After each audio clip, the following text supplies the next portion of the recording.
parágrafo número 185. Vamos meditar juntos? Parágrafo número 185. Meditemos a palavra de Deus, a catequese do Papa Francisco. Estamos falando sobre o amor na família e este amor que ele se expande, o amor que se torna então um amor fecundo.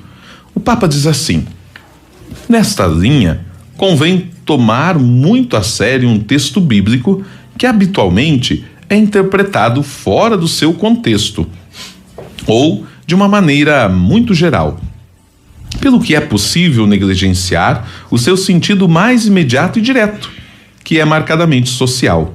Trata-se da primeira carta aos Coríntios, 11, do 17 ao 34, na qual São Paulo enfrenta uma situação vergonhosa na comunidade. Nela, algumas pessoas ricas tendiam a discriminar os pobres, e isso verificava-se mesmo no ágape que acompanhava a celebração da Eucaristia. Então veja só, o Papa Francisco aqui traz para nós uma realidade. Diz assim, nessa mesma linha, que linha? Daquilo que nós estávamos vendo ontem, no parágrafo 184. O que nós estávamos vendo?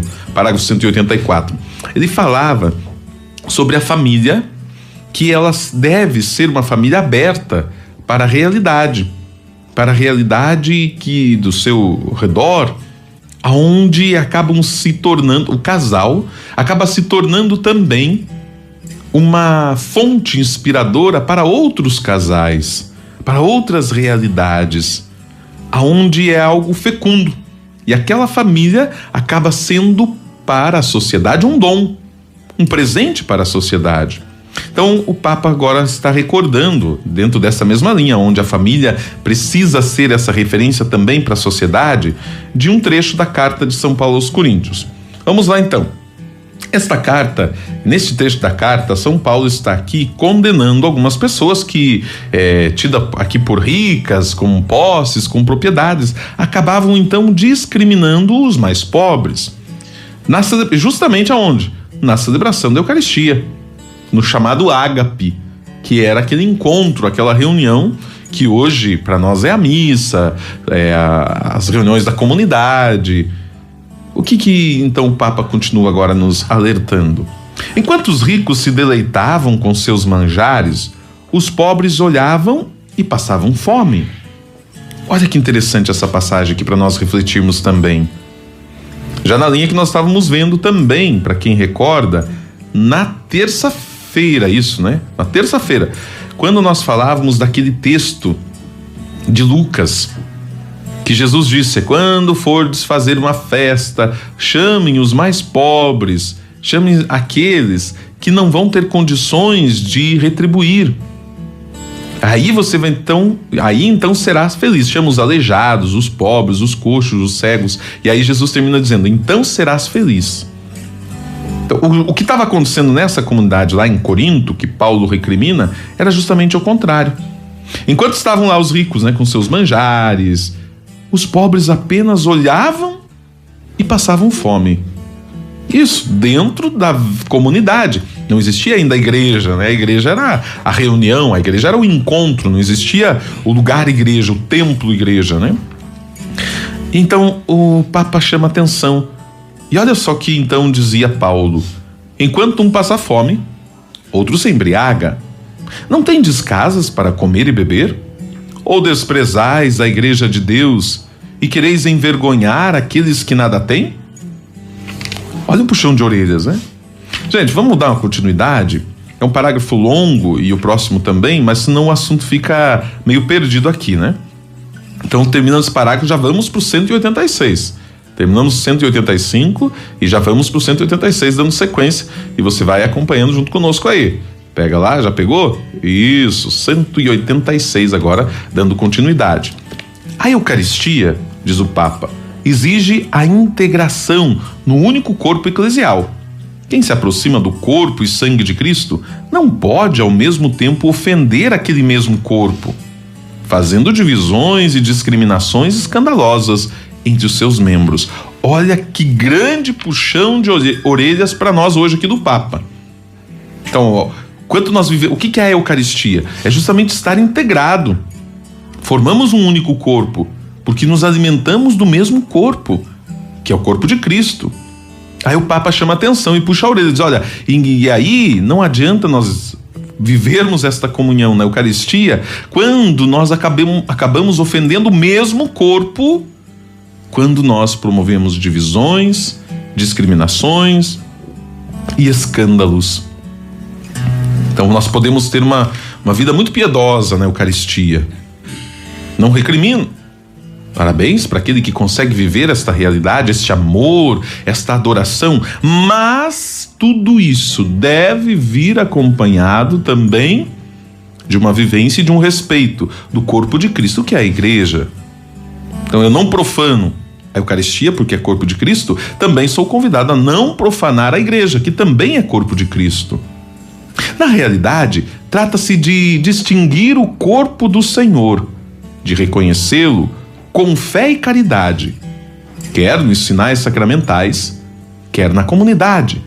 Caso contrário, come-se e bebe-se a própria condenação. Essas palavras são fortes e tem muita gente que usa. O próprio Papa fala que é usado de modo errado, né? Muita gente usa de uma forma muito moralista, né? Ah, você não se confessou? Então você está comungando a tua própria condenação, porque Paulo diz lá.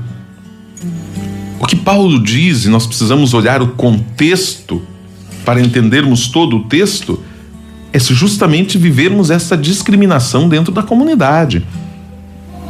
Então, o maior pecado contra a Eucaristia é nós não vivermos aquilo que nós comungamos. Aí há uma grande incongruência, aí há um grande escândalo, e estamos bebendo e comendo a nossa condenação. Porque não adianta nada eu fazer de conta que tá tudo bem, tá tudo bonitinho, sendo que eu vivo essa divisão. Esse texto bíblico, diz o Papa, é um sério aviso para as famílias que se fecham na própria comunidade e se isolam. E de modo especial, para as famílias que ficam indiferentes aos sofrimentos das famílias pobres e mais necessitadas. Veja, isso continua acontecendo. Talvez você vai dizer assim, mas na igreja não. Tudo bem, talvez na igreja não, todos comem a mesma hóstia. A mesma hóstia que é comprada e consagrada é a mesma para todos. Os ricos não ganham uma hóstia menor que os mais pobres. Mas e a comunhão do dia a dia? Estamos ali todos comungando o mesmo pão, mas enquanto há pessoas que estão passando fome, frio, sede, não têm o que comer, não têm o que beber. Então é necessário também essa nossa comunhão com os mais necessitados. Assim, diz o Papa, a celebração eucarística torna-se um apelo constante a cada um para que examine-se cada um a si mesmo, a fim de abrir as portas da própria família a uma maior comunhão com os descartados da sociedade. E depois, sim, receber o sacramento do amor eucarístico, que faz de nós um só corpo. Não se deve esquecer que a mística do sacramento tem um caráter social. Quando os comungantes se mostram relutantes em deixar-se impelir a um compromisso a favor dos pobres e atribulados, ou consentem diferentes formas de divisão, desprezo e injustiça, recebem indignamente a Eucaristia. Olha só o que o Papa está condenando aqui. Quando nós, os comungantes, estamos relutantes em se deixar impelir a um compromisso em favor dos pobres, dos atribulados, ou estamos consentindo com diferentes divisões, aqui nós estamos comungando indignamente a Eucaristia. Gente, é pesado. Ao contrário, as famílias que se alimentam da Eucaristia com a disposição adequada reforçam o seu desejo de fraternidade, o seu sentido social e o seu compromisso para com os necessitados. Então veja, comungar a Eucaristia é um pão, um alimento espiritual? Sim. Mas há também uma disposição de viver uma fraternidade, também um aspecto social, também um compromisso com os mais necessitados, para não estar comungando indignamente, para não estar também dissociado desta comunhão, porque é uma comunhão integral. É uma comunhão espiritual, mas precisa também ser uma comunhão de almas, de vida, de realidade. Eu não posso ser indiferente à realidade do outro. Poxa vida, que compromisso sério, né? Tá vendo? Que significa viver a Eucaristia, a comunhão, a vida de igreja, de comunidade? Engloba tudo isso.